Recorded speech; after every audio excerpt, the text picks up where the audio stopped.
Halo teman-teman, jumpa lagi dengan saya Agus dari Vijaya Briling, Pekalongan.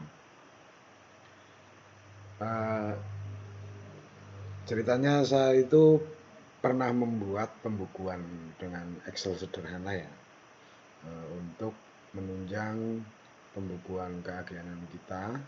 Karena tanpa pembukuan yang rapi, tentu saja kita tidak bisa optimal dalam menjalankan keagenan kita. Jadi di sini nanti mungkin teman-teman sudah ada ya yang memakai versi yang 2.0 untuk Briling Book versi 2.0 yang dulu pernah saya rilis. Mungkin teman-teman merasa terbantu dengan adanya pembukuan itu. Nah sekarang saya ingin berbagi karena saya telah merilis versi yang ketiga, versi 3.0. Sebenarnya basicnya adalah pembukuan Excel sederhana, cuman nanti di yang versi 3 ini lebih mudah digunakan dan nanti si pengguna, karyawan atau admin kita tidak bisa mengakses database atau merubah database seperti itu. Langsung saja ya mungkin, tapi sebelumnya salam kenal dari saya, dan semoga ini menjadi silaturahmi yang baik bagi teman-teman yang menggunakan menggunakan pembukuan Briling Book versi 3 ini. Semoga ke depan akan merasa bermanfaat dan saya hanya membuat untuk diri sendiri sebenarnya, cuman ketika ada teman-teman yang ingin menggunakannya, saya persilahkan dan tidak perlu membayar apapun dan tidak usah donasi atau kirim pulsa dan lain-lain. Teman-teman sudah bisa merasakan manfaatnya saja, saya sudah merasa cukup senang. Oke, mungkin dilanjut sekalian saja ya, kita mencoba seperti apa tampilan filenya dan nanti seperti apa kita akan awal menjalankan program ini agar bisa berjalan sebagaimana mestinya. Jadi nanti tahap awal kita mungkin menyiapkan folder dulu karena kita ini adalah sebenarnya pembukuan yang sangat sederhana, yang manual sebenarnya, sangat sederhana dan di dalamnya itu terdapat tabel-tabel yang sederhana. Jadi bukan auto dan lain-lain itu enggak sebenarnya. Nah makanya kita harus di awal menyiapkan folder untuk menyimpan data kita untuk waktu tanggal di mana kita menggunakan pembukuan tersebut. Kita coba buka ya. Enggak, kita pertama siapkan dulu database untuk menyimpan file tersebut supaya nanti tidak berantakan dan kita akan dengan mudah ketika mencari data-data yang telah terrekod beberapa bulan yang lalu atau beberapa tahun yang lalu atau beberapa hari yang lalu, dan kita akan tidak kesulitan untuk mengaksesnya. Oke, saya tampilkan saja.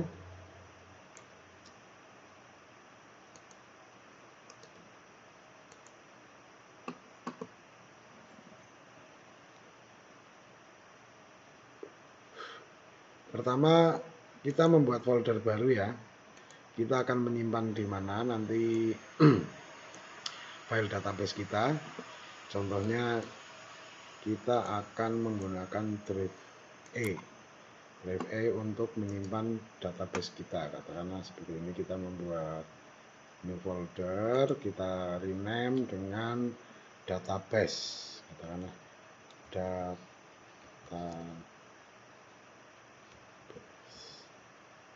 drilling. Nah, seperti itu ya. Terus nanti di dalamnya kita bikin folder juga yang namanya bulan September misalnya. Oh, mungkin ini tahun dulu ya, 2021. Dan kita membuat folder lagi. Ini supaya nantinya mudah kita mencari data tersebut ketika kita sudah menjalankan program ini cukup lama, misalnya 2 tahun atau 3 tahun, jadi data tersebut masih tetap kita simpan. Kita misalnya ini September. Nah, di dalam September ini nanti ada file-file pembukuan kita yang masternya mungkin kita tempatkan di database ya, database. Ini masternya, kita copy. Nah, kita kembali ke database. Nah, kita paste di sini. Nah, terus jangan lupa kita zip file tersebut supaya ketika suatu saat file master kita error, kita dengan mudah mendapatkan master yang baru tanpa kena virus dan lain-lain. Mungkin ini klik kanan. Nah, ini langsung saja di add to archive ya, gitu aja ya. Yang ini. Terus oke.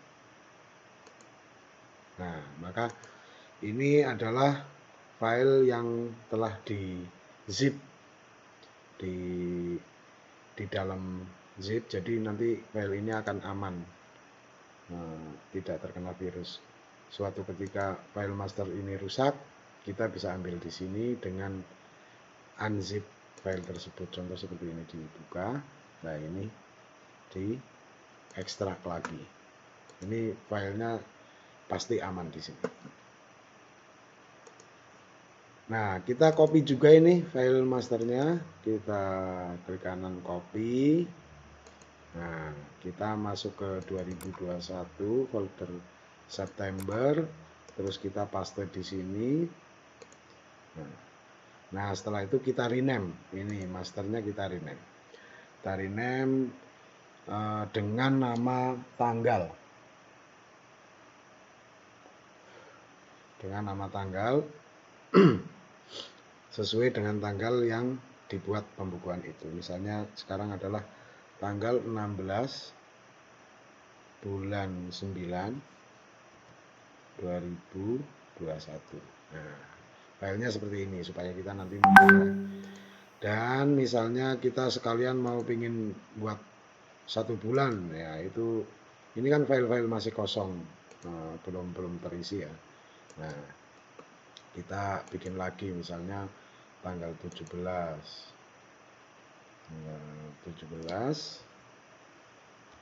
09/2021 dan seterusnya seperti itu. Mungkin mau bikin sampai tanggal 30 atau 31 nggak apa-apa, supaya nanti ketika pagi-pagi kita menyiapkan file tersebut untuk karyawan kita, bahkan atau karyawan kita yang menyiapkan sudah otomatis langsung tinggal klik di tanggal tersebut.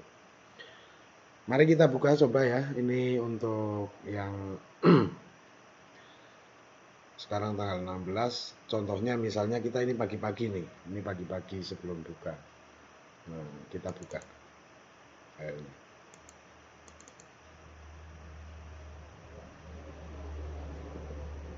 Oh, maaf,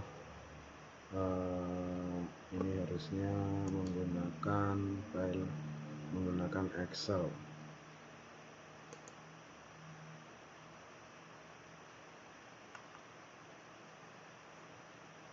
Atau seperti ini, kita bukannya ini dulu, Excelnya dulu ya, ini, terus kita open. Nah, tadi kita simpannya di mana ya, di E, terus database. Nah, 2021 September, tanggalnya 16. Nah, ini tampilan yang Microsoft Excel-nya belum diaktifkan makronya.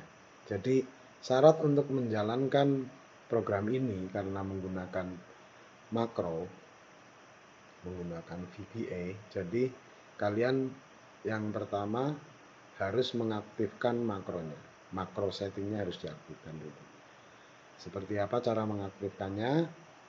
Nah, ini cukup satu kali saja. Ketika Excel-nya kalian diaktifkan makronya, otomatis besok-besoknya lagi sudah langsung aktif makronya. Di sini klik di menu ini ya, terus Excel option. Nah, di sini ada Trust Center. Nah, kemudian di sini ada Trust Center setting. Nah, di sini ke makro setting. Setelah itu ini kan disable ya. Makro settingnya ini disable. Nah, kita enablekan di sini. Nah, ini wajib. Excel wajib mengaktifkan ini. Jika tidak diaktifkan, maka programnya tidak akan berjalan. Ya, karena di file Excel ini menggunakan makro.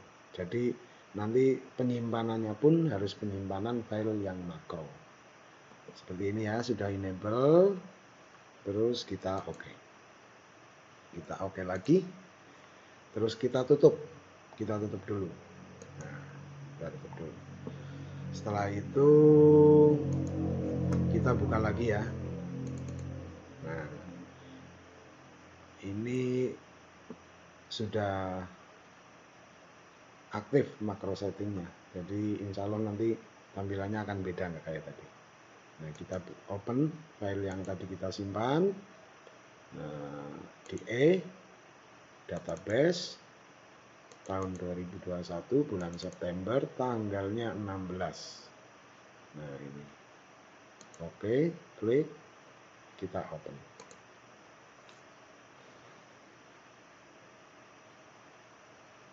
Nah, maka akan tampil seperti ini.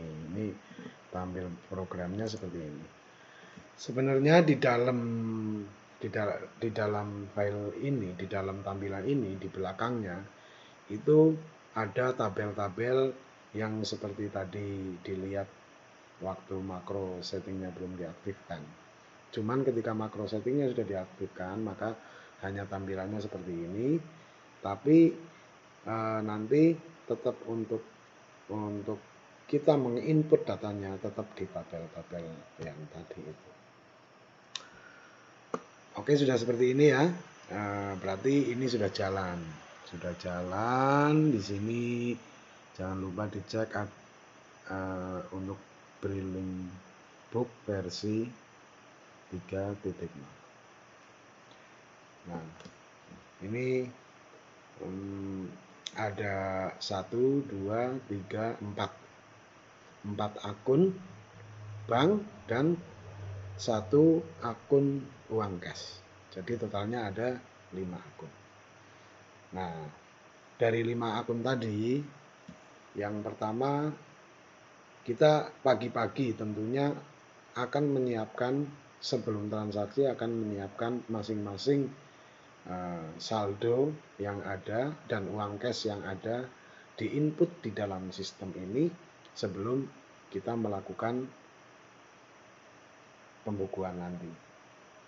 Sebelum kita menginput transaksi-transaksi yang dijalankan nanti.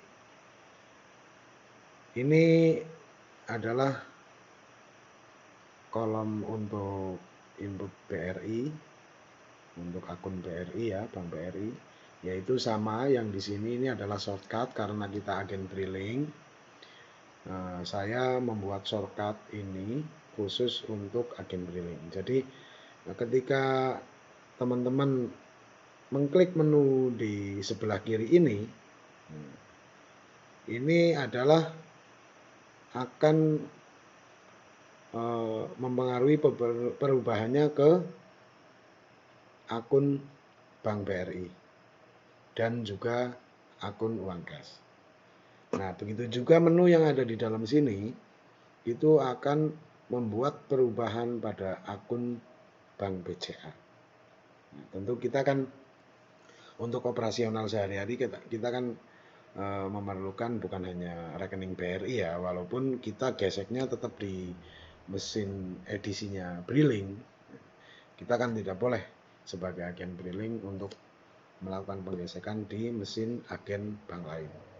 Nah, ini kita tetap geseknya di mesin edisi agen Briling, cuman kita memerlukan kartu ATM BRI, kartu ATM BCA, kartu ATM Mandiri, dan kartu ATM BNI untuk digesek di mesin Briling. Nah, ini saya bagi menjadi 4 akun bank.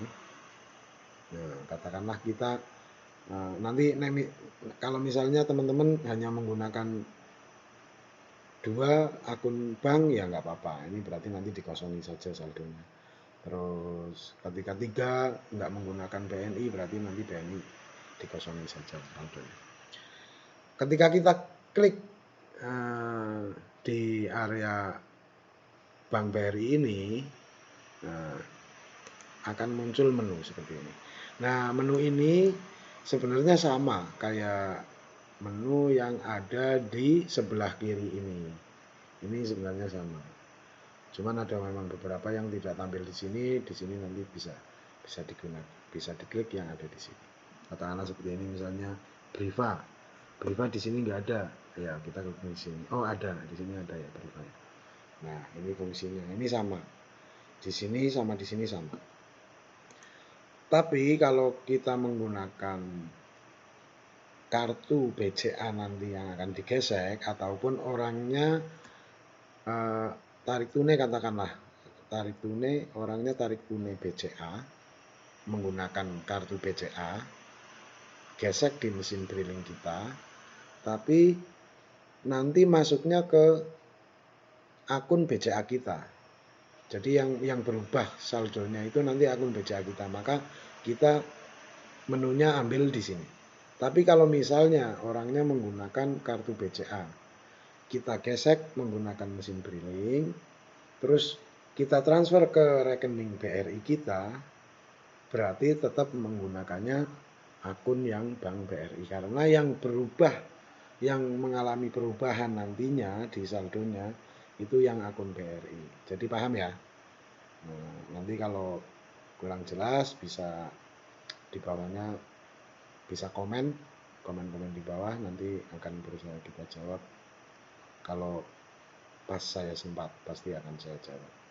Jadi intinya rumusnya ketika akun yang akan mengalami perubahan di saldonya, nah itu yang kita gunakan.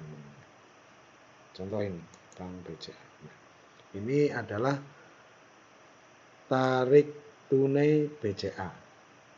Ini tarik tunai BCA maksudnya orangnya menggunakan kartu BCA. Orangnya menggunakan kartu BCA, kita gesek di mesin Briling, terus kita masukkan ke rekening BCA kita. Nah, kalau ini tarik tunai bank lain. Nah, ini contohnya. Orangnya menggunakan kartu Mandiri dan akan dimasukkan ke rekening BCA kita. Maka yang digunakan menu ini. Paham ya? Oke. Terus sebelumnya mungkin setelah sudah terbuka seperti ini, file sudah tersimpan sebagai tanggal di mana kita melakukan pembukuan, maka kita pertama-tama adalah menginput saldo dari masing-masing akun tersebut dan juga uang cash. Nah, caranya gimana? Kita klik salah satu akun bank ini. Tulisannya nggak apa-apa. Nah, seperti ini. Nah, ini input awal dan nanti jika ada perubahan pun nanti bisa menggunakan menu ini. Ini adalah menu input penambahan saldo dan uang cash. Contoh ini, katakanlah saya punya saldo BRI di pagi hari, saya siapkan saldo BRI-nya 10 juta katakanlah. Saldo BCA-nya samakan aja 10 juta. Saldo mandirinya 10 juta. Saldo BNI-nya 10 juta. Terus uang cash-nya saya siapkan 10 juta juga. Di laci ya. Dimasukkan laci, jangan lupa uang gasnya. Oke. Ini sudah 10 juta, 10 juta, 10 juta. Kita input, kita simpan. Klik simpan. Nah, maka ini transaksi berhasil ya. Oke, maka di sini sudah terinput saldo BRI 10 juta, saldo BCA 10 juta, saldo Mandiri 1 juta. Oh iya, maaf tadi salah nulis, nggak apa-apa, udah. Saldo Mandiri katakanlah cuma 1 juta. Saldo BNI 10 juta. Nah, ini uang cashnya juga 10 juta. Nah, seperti itu. Ini otomatis sudah terrekod di sistem. Sudah tersimpan di dalam database bahwa pagi-pagi sudah menginput dana tersebut. Oh ya, katakanlah ini mau diperbarui ya, karena salah ketik tadi 1 juta, jadi kita nggak usah istilahnya kembali dari awal, kita klik lagi ini saldo mandirinya, kita tambahkan lagi ya, karena ini kan seharusnya 10 juta ini saldo mandiri, tapi kita kliknya salah, ngetiknya salah, cuma 1 juta, maka kita tambahkan 9 juta. Maka kita tambahkan 9 juta di akun Mandiri. 9 juta. Ya, 9 juta simpan. Nah, maka akan 10 juta di sini. Nah, rekor atau perekaman tadi tersimpan di kolom ini. Ini tadi di awal uang cash. Nah, ini uang cash 10 juta. Terus tadi Mandiri juga 1 juta. Nah, ini di baris kedua ada penambahan 9 juta. Ini terrekod semua. Jadi kalau misalnya karyawan input seperti itu tadi, maka ada jejaknya di sini. Atau mengurangi, ada jejaknya di sini.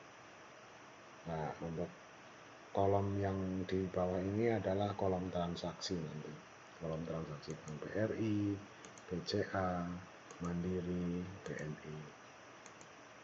Nah,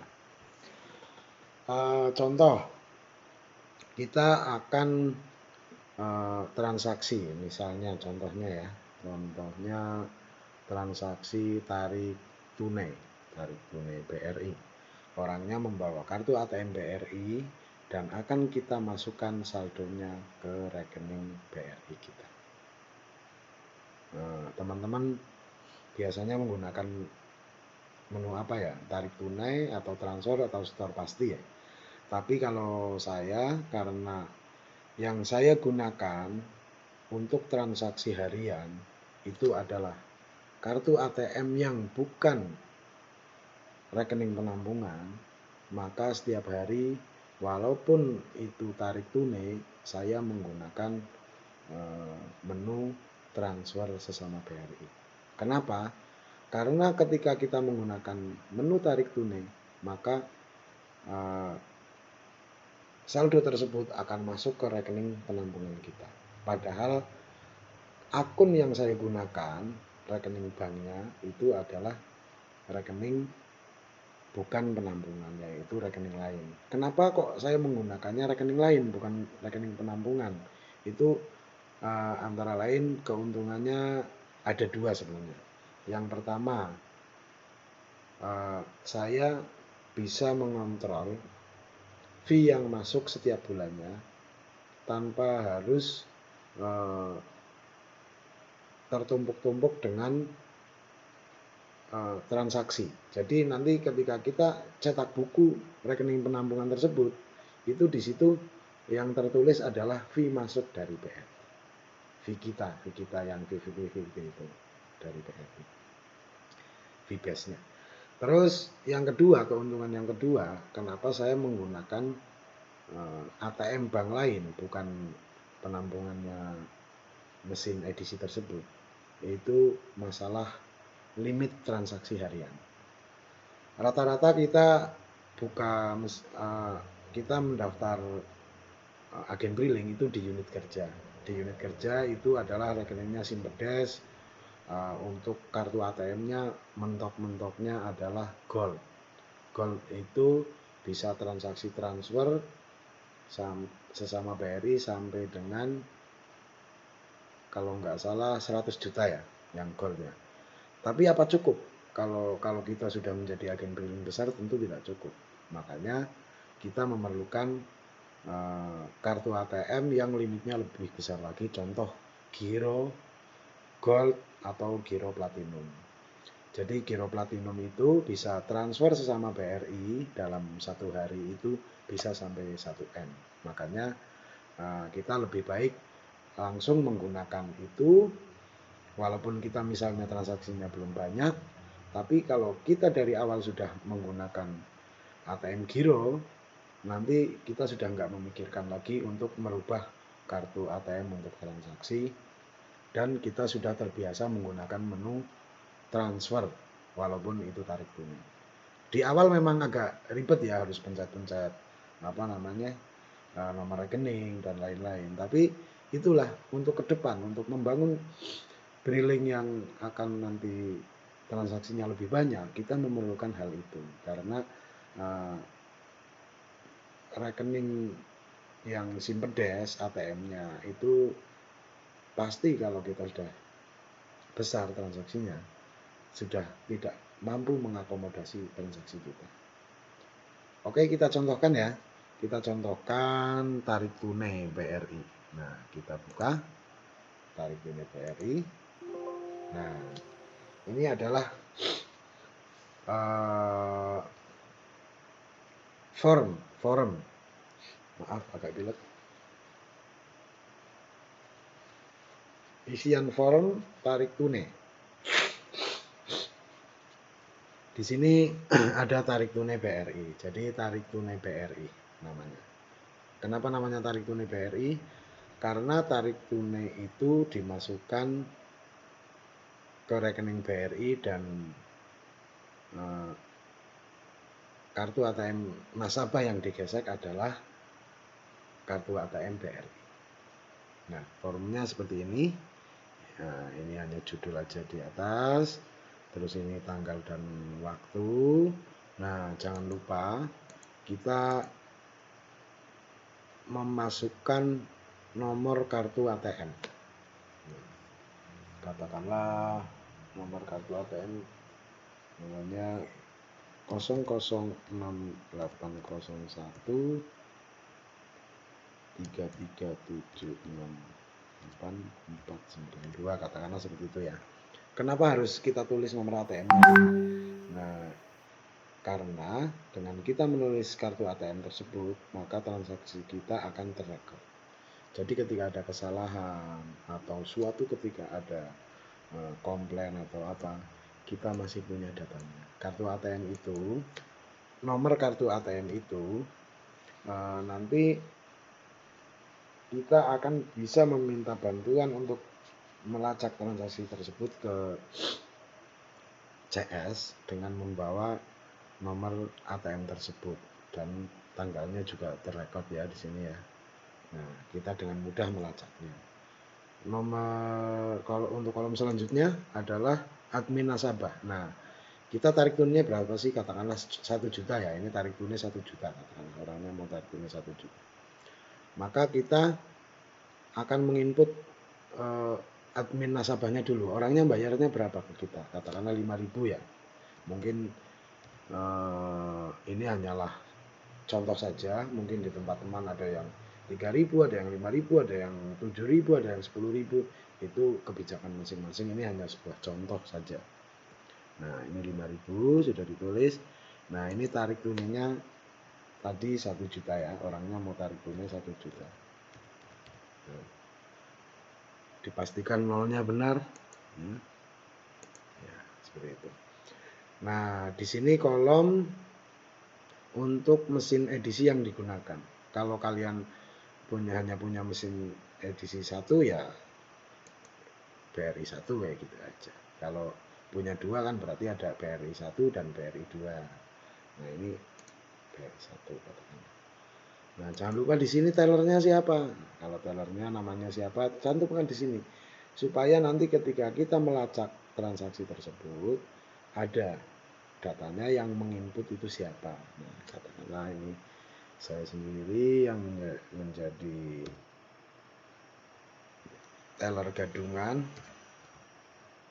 bukan teller namanya ya kalau di agen drilling ya, teller kan di bank ya, kalau di agen drilling mungkin apa ya, admin lah katakanlah. Nah ini, nah setelah itu kita transaksikan.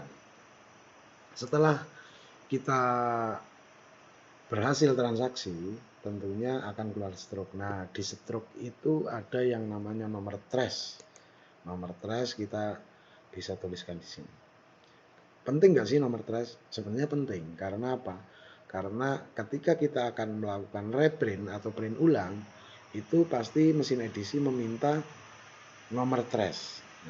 Maka kita dengan mudah ngeprint ulang tanpa bingung ini pengeprintan yang keberapa tadi atau dan lain sebagainya, pasti minta nomor trace. Nah itu kita jangan lupa nomor trace-nya disimpan di sini, dibaca terus disimpan. Katakanlah nomor trace-nya 00455 katakanlah. Nah sudah oke ya, sudah oke. Kita serahkan uangnya ke nasabah, jangan lupa dihitung di depannya nasabah 1, 2, 3, 4, 5, 6, 7, 8, 9, 10 lembar, atau nasabahnya suruh hitung sendiri, mohon dihitung uangnya Bu, Pak, Mas, karena setelah jenengan pulang atau melangkah atau keluar dari tempat ini, kami tidak bertanggung jawab atas kesalahan yang terjadi dalam jumlah uangnya ataupun stroke-nya. Stroke-nya dilihatkan ini 1 juta tarik tunainya, terus ini uangnya 1 juta. Kemudian jangan lupa diminta adminnya 5.000 kalau 5.000. Setelah selesai kita klik save. Save.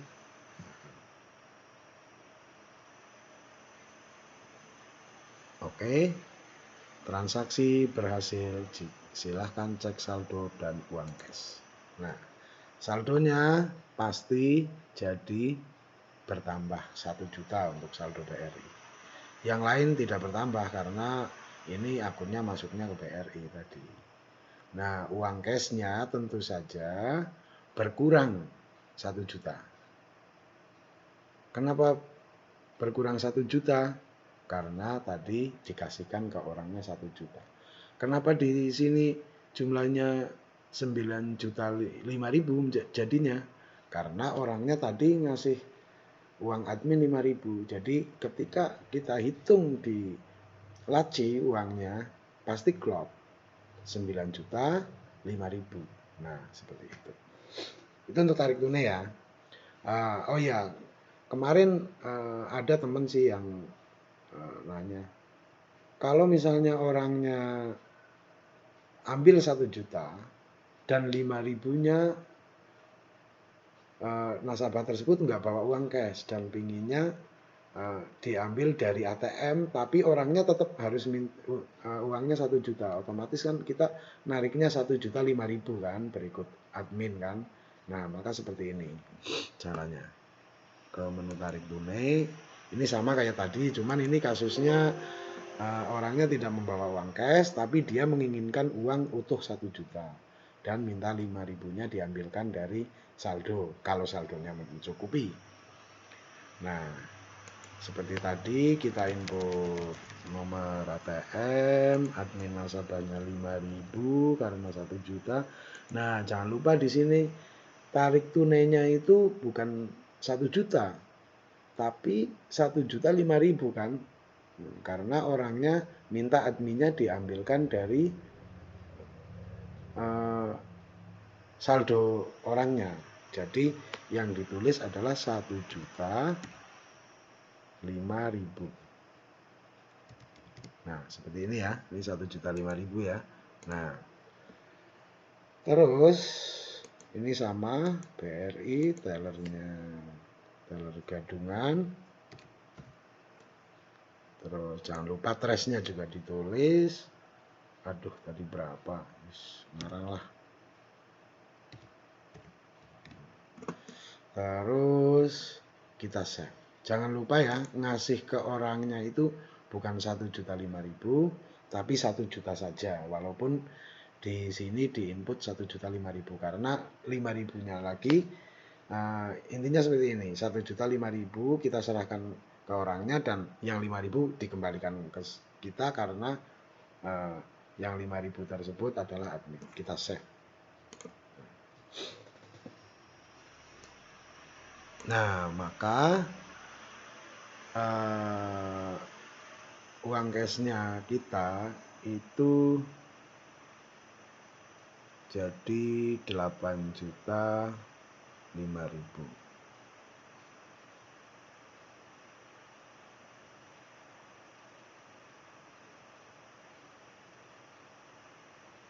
Tadi apa ya?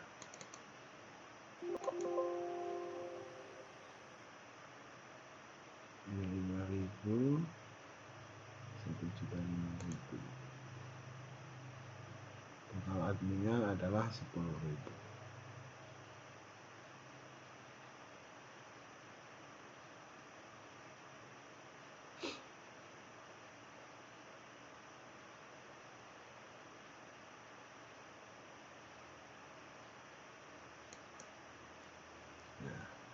Jadi benar, ini sudah benar. Tetap uang cash berarti tidak bertambah karena tadi uang cashnya dari kita kan. Nah, yang bertambah 5.000-nya larinya ke sini, ke saldo BRI. Nah, ini pasti pas nanti dihitung, ketika uang cash dihitung pasti 8.005.000 karena 5.000-nya tadi dari kita terus dikembalikan ke sini lagi.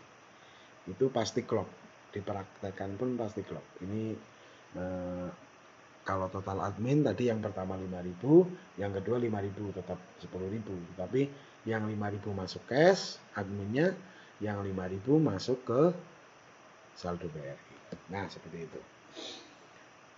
Kemudian yang lainnya sama sebenarnya sih. Yang lainnya sama seperti misalnya transaksi BCA pun di sini seperti ini. Sama, sebenarnya sama. Saya kira garis besarnya cuma itu. Nah, nanti kalau di tengah, oh iya, ketika siang hari mungkin siang hari kan kita saldonya habis. Kita akan menambahkan saldo BRI katakanlah saldo BRI-nya ini perlu tambahan. Nah, itu tinggal kita menambahkan saja di sini. Atau ada uang cash masuk, misalnya ini ada uang cash masuk mau dimasukkan ke laci. Nah, itu kita tinggal inputnya di sini. Ada penambahan uang cash misalnya, atau ada penambahan saldo BRI misalnya. Nah, itu di sini bisa ditambahkan di sini, nanti akan terrekod di bawahnya sini. Seperti itu ya. Ini sebenarnya sama, semuanya sama kayak pembayaran listrik misalnya. Sini juga sama cara inputnya. Pembayaran listrik kan otomatis yang digesek BRI kan. Nah, di sini. Kecuali kalau misalnya pembayaran apa ya, pembayaran FIF, katakanlah yang menggunakan transfer ke bank lain. Nah, itu yang kita gunakan apa, katakanlah transfer ke bank Danamon katakanlah, berarti tetap kita yang digunakan, yang digesek apa. Kalau misalnya kita yang digesek bank BRI kan biayanya mahal banget ya kalau ke bank lainnya, makanya yang kita gesek bank Mandiri katakanlah, bank Mandiri ke Danamon itu kalau nggak salah admin banknya itu 6.500, jadi agar tidak memberatkan nasabah. Seperti itu. Nanti kapan-kapan kita lanjut lagi untuk pembahasan pembukuan ini. Nanti di kolom komentar silahkan komen-komen di situ, kiranya apa saja yang perlu dipertanyakan, dan nanti akan saya buatkan videonya lagi untuk pembahasan selanjutnya, karena ini sudah cukup panjang dan ini juga sudah malam. Lain waktu kita sambung lagi. Semoga teman-teman sukses selalu dengan bisnis brewingnya dan bisa terus meningkatkan transaksinya agar kita bisa mendapatkan keuntungan yang lebih banyak. Salam sukses selalu, semoga teman-teman diberikan kesehatan dan rezeki yang barokah. Amin ya robbal alamin. Terima kasih. Assalamualaikum warahmatullahi wabarakatuh.